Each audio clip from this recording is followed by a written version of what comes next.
diduga ada tindak pidana pemilu. Dari putusan tersebut bisa dilakukan upaya hukum banding selama paling lama 3 hari setelah putusan dibacakan.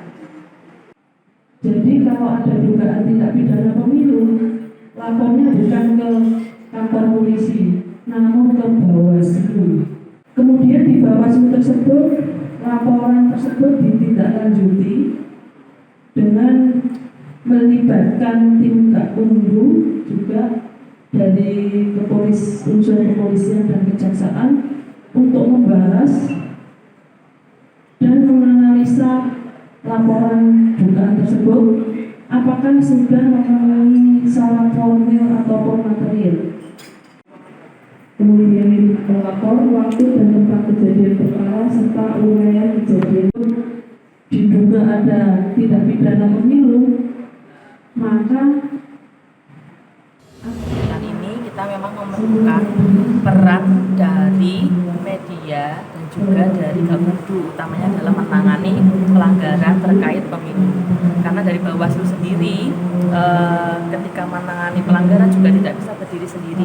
Pastinya kami juga membutuhkan kerjasama baik dari media ataupun dari Gakumdu, utamanya terkait pelanggaran terkait pidana pemilu.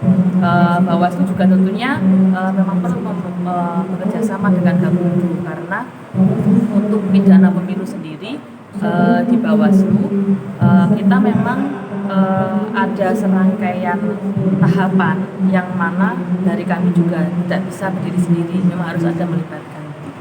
Jika saat ini sudah ada berapa pelanggaran dilaporkan ke Bawaslu?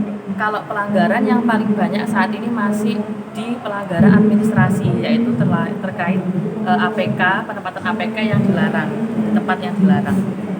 Di mana aja Pak? Untuk di 3 kecamatan sudah kita inventarisir beberapa APK yang memang diletakkan di tempat yang terlarang. Nah, untuk yang sudah dieksekusi, maksudnya sudah kita tertibkan, itu sudah di Kecamatan Kota dan Kecamatan Mojoroto. Yang pesantren masih berkoordinasi dengan Satpol PP. Tempat ibadah gitu biasanya? Iya, di sekolah, kemudian di jalan protokol, kemudian juga di pasar, di dalam pasar. Pelapor, terlapor, bukti, kronologi itu harus lengkap. Nah, karena kemarin terlapornya itu tidak ada, jadi kita melakukan upaya penelusuran seperti itu. Kalau ASN? Kalau ASN sudah kemarin kita panggil terlapor dan pelapornya, sekarang masih sedang proses menuju hasil kajiannya. Ya. Tapi memenuhi unsur Pak, sudah memenuhi unsur ya? Yang mana? Yang untuk salam jari. Salam jari unsur laporan sudah ada. Cuma untuk pelanggarannya nanti akan kami informasikan setelah pleno ya Pak. Hasil kajiannya sudah ada, tinggal kita plenokan. Prosedurnya setelahnya Yang apa? pelanggaran ASN. Kita melihat dulu, jikalau memang beliaunya terbukti, kita akan meneruskan ke KASN. Namun apabila tidak terbukti, kita tidak lanjutkan. Soalnya selain satu pelaporan ada laporan lain nggak?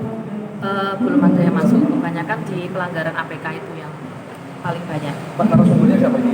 Narasumbernya ini dari Gakumdu, dari Buning sama Pak Rudi dari Reskrim.